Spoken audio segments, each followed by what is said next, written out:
If you're a music producer who has ADHD, then you've probably dealt with a lot of the same things that I have. Feeling unproductive, being unproductive, and just getting frustrated when things aren't really working the way that they're supposed to.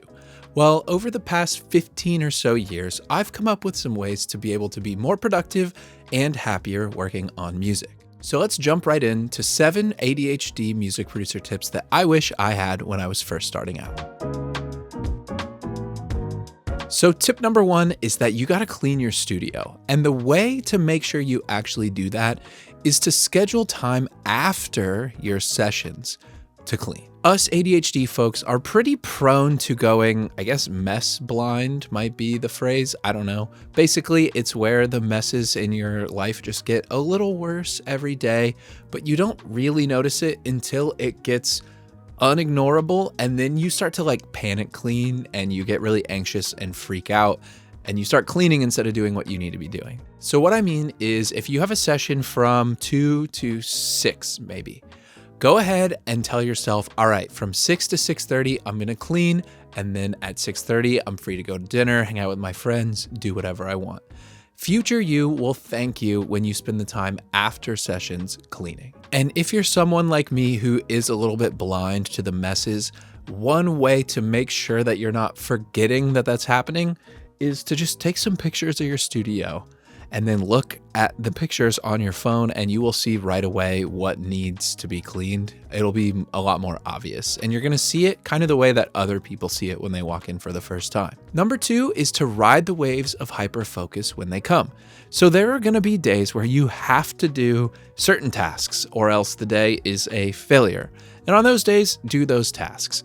But if there is something that you are excited about and something that you're kind of hyper focusing on, and maybe it's not priority number 1, but you just feel compelled to do it, give yourself grace and permission to take that time and do that thing, because you'll probably make something awesome or something you're excited about, and not fighting and kind of making yourself not do that thing is going to actually preserve some of your energy, and you're going to feel energized because you did the thing that you wanted to do instead of spending so much energy trying to self-control yourself into doing what you're supposed to do. So if you have a creative, hyper-focused day, that's great. Ride that wave and see what happens. And that really plays into tip number 3, which is to give yourself flexible scheduling. See, ADHD folks, we are kind of impulsive and we're not great at things like time blocking, right? So a typical planner or calendar is gonna have appointments for other people and then time blocks for yourself. Like maybe it's mix for 2 hours, then edit vocals for an hour, then go to the gym, blah, blah, blah, right? I see a list like that and it makes me not wanna do any of that stuff. So I've kind of adapted my own scheduling process to just be plugging in the actual appointments and deadlines in my schedule. And then after that, I just give myself a list of stuff to do. Now, if you're new to the channel, you may not know that I actually made a book called The Producer Planner, and it is a planner and scheduling book that has this format of to-do list built into it already. So if this is something you want to try, I am giving away the planner format at the link in the description, so check that out. But basically all it is the appointments and files that you need to send out are at the top because you don't want to miss that. And then after that, you just have 3 different buckets of to-do lists. You have, I have to do these tasks before the day is over. And then you have tasks to do if you finish the must-do tasks. And then the 3rd bucket is for stuff that you can kind of do, but it's more for fun, or I can get ahead by doing these things. And I find organizing my to-do list this way to be super freeing because I can just pick from that left column all the things that I have to do before the day is over in whatever order I feel like doing them. I'm not stuck in some rigid schedule where I have to fight myself to finish that to-do list. And then when I check off all that stuff, it actually feels like a reward to do the stuff in the other 2 columns, and it makes me a lot more productive. So give this a try, download the PDF if you want. if you don't, just literally take a piece of paper, put your appointments at the top, and then make the lists underneath by priority. Trust me, it is so much easier than trying to force yourself to do time blocking that you're never gonna do. Now, obviously, there's some fun other little stuff in the producer planner, and one thing that I think is pretty fun is it has a little section to track how much water you've had during the day. And that leads us right into tip number 4, which is to actually drink water. Your body needs water to live, but once we're locked in on our DAW, we kind of forget about it. So it is really important to just drink water. And if it's not something that you find yourself going and getting often, then just get a big old jug and just drink one big old jug of water every day. That is way easier than tracking how many cups you've had if you're not the type of person who's gonna get up and actually do it. So make sure to drink water. Now, if you do have ADHD, then you probably relate to this. We're kind of bad at moderation. We're pretty bad at making like just good habits, so to speak. But one thing that I found works really well for me is making like hardline rules and restrictions for myself. So if there's something that you're struggling with or something that you want to do, making yourself a hard rule is a good way to actually make sure that gets done. So one thing that I'm doing this year is I'm doing something called a low buy year, which is just where you basically force yourself to only buy certain things that are on a list that you made at the beginning of the year. And one thing I'm doing is I'm not buying any new audio gear unless I trade or sell a piece that I already have. And this is just one example of a personal rule like this. One other one could maybe be that you're gonna release a new original song every single month, or you're gonna write a whole song every single week, or maybe you won't let yourself start a new demo until you finish an old one.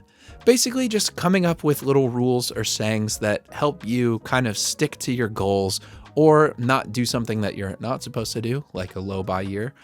Those are great for people with ADHD because for some reason we'll actually stick to them if we just make it like a hard rule. Now, number 6 also has to do with our lack of ability to make good habits, and that is to make your systems as painless as possible to follow.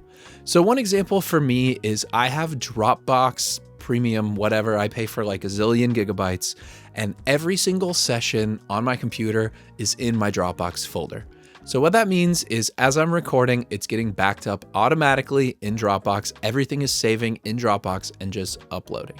Now, you don't have to get Dropbox. I'm not saying that, but this is a system that I use that I don't have to do anything, right? So I'm not the type of person that's going to back up all of my sessions to a hard drive every day. I'm not going to go upload backups all the time. Having a system that's automated and automatic is perfect for me. It's great too, because let's say you hit me up about sending you a file, right? Well, if it's a music file, it's already in Dropbox. I don't have to go stop what I'm doing and upload it. I can just pull it up on my phone and send it off. So that's one system that I've set up that's solved a lot of my problems. But another thing that's helpful is to just admit that some of the systems that other people use aren't going to work. For example, I tried to have a CRM where I tracked like clients and who's paid what and blah, blah, blah. But the fact is, I'm not the type of person who's going to go in there and like update all this stuff all the time. So I just kind of ditched it. And I just check my emails every day. I check my texts every day. And before I log off for the day, I look through my emails and texts one more time and make sure that there's nothing I'm forgetting. And that's that. If something doesn't live in an inbox or an app that I already use, I'm just gonna forget about it. And admitting that has been really helpful. So I just use iMessage, text messages, email, and then I keep everything else just where it belongs. That works for me, not having a bunch of external apps. If that works for you, great. You don't need to like clutter up your life by trying to add more and more systems. Now, we talked about drinking water, but tip number 7 has to do with drinking something else that a lot of people in the studio drink, and that is coffee. Now, coffee has some great benefits for people with ADHD. Caffeine is a mild stimulant, and it can help us with focus and just feeling energized and wanting to work. It can kind of slow down that rush that our brain is feeling and silence it just a little bit so we can focus on music. Now, the downside is, while it is helping us kind of focus and relax, on the other hand, sometimes it makes it harder to fall asleep. And the thing is, when you've had a bad night's sleep, it is way harder to stay on the rails and focus on what you need to be focusing on. So striking that balance of finishing drinking caffeine at a certain time versus getting to bed at a certain time, waking up early or sleeping in, figuring out the best schedule for you is going to be huge. Obviously, more sleep is good. So anything you can do to get more sleep is going to help you be a better music producer, be more productive, be happier, and just get more stuff done. Now, if you want to learn a little bit more about this, plus some other ways that you can actually help your body and your mind when it comes to being a music producer, I made a video called How to Be a Music Producer Without Self-Destructing. So if you want to watch that, then click right here.